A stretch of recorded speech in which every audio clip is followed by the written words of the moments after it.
একটা কথা না বলেই পারছি না, নিজেরাই তো আপনারা দলীয় হয়ে যাচ্ছেন।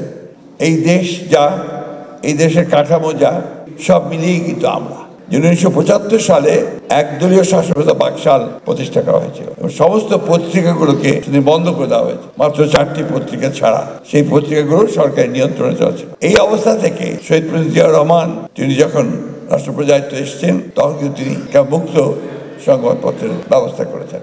এই দেশ যা, এই দেশের কাঠামো যা, এই দেশের আমরা যারা সরকারে আছে বা সরকারে নেই, বিরোধী দলে আছি, যারা সাংবাদিক করছি, সব মিলিয়েই কিন্তু আমরা। সেই জন্যে আমার কাছে মনে হয় যে শুধু সংস্কার যদি আমরা হৃদয়ে ধারণ না করি, মনের মধ্যে না নেই, পরিবর্তন করতে না চাই, তাহলে এইভাবে সংস্কার কতটুকু সম্ভব হবে আমি জানি না।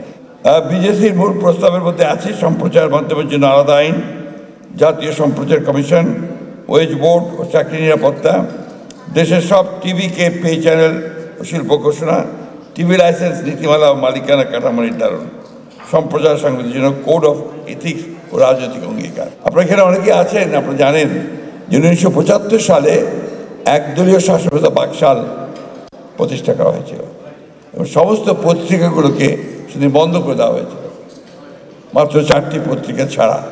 সেই পত্রিকাগুলো সরকারের নিয়ন্ত্রণে চলছিল।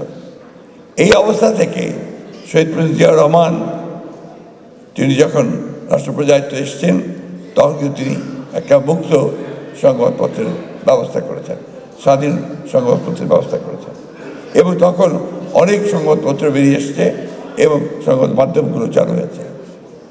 আমরা পরবর্তীকালে দেখেছি যে বিএনপি যখনই রাষ্ট্র পরিচালনার দায়িত্বে এসছে, তখনই এই গণমাধ্যমকে উন্নত করবার জন্যে বা তাকে উপযোগী করে তোলার জন্যে অনেকগুলো ব্যবস্থা নিয়েছে।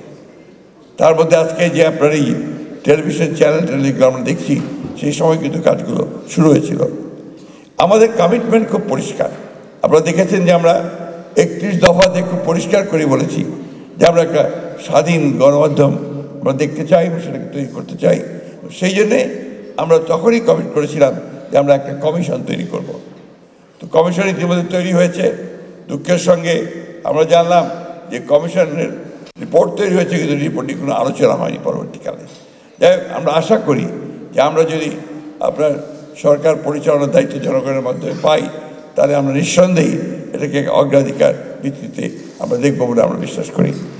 একটা কথা না বলেই পারছি না, সেটা হচ্ছে যে আপনাদের সাংবাদিকদের তো অনেকগুলো ইউনিয়ন আছে, বিএফইউজে, বিজেইউসি, আবার 2 দলের 2 ভাগ আছে, 3 ভাগ। তো নিজেরাই তো আপনারা দলীয় হয়ে যাচ্ছেন। আজকে সাহেব যে কথা বললেন, রাজনৈতিক দলগুলো তো আপনারা কাউকে পকেটের মধ্যে নিতে চায় না, কিন্তু আপনারা যদি পকেটে ঢুকে যান, তখন কিন্তু দ্যাট বিকামস এ প্রবলেম।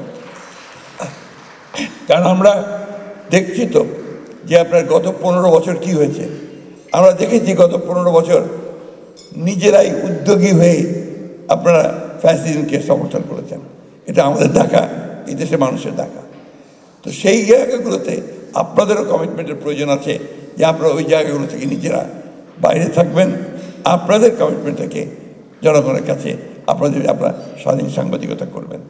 আমি বক্তব্য বাড়াবো না, সবার আগে এসেছি, সবার শেষে বক্তব্য রাখতে গিয়ে যেটাকে বলা হয় যে তো ভালো, এখন অনেকে আছেন বেশিরভাগ চলে যাওয়ার কথা। তো আমি আবার ধন্যবাদ জানাই যে আপনারা আমাকে দেখেছেন। কমিটমেন্ট বলতে এটাই যে আমরা যদি জনগণের ভোটে নির্বাচিত সরকার গঠন করতে পারি, তাহলে নিশ্চয়ই প্রায়োরিটি পাবে আপনাদের। এটা ধন্যবাদ।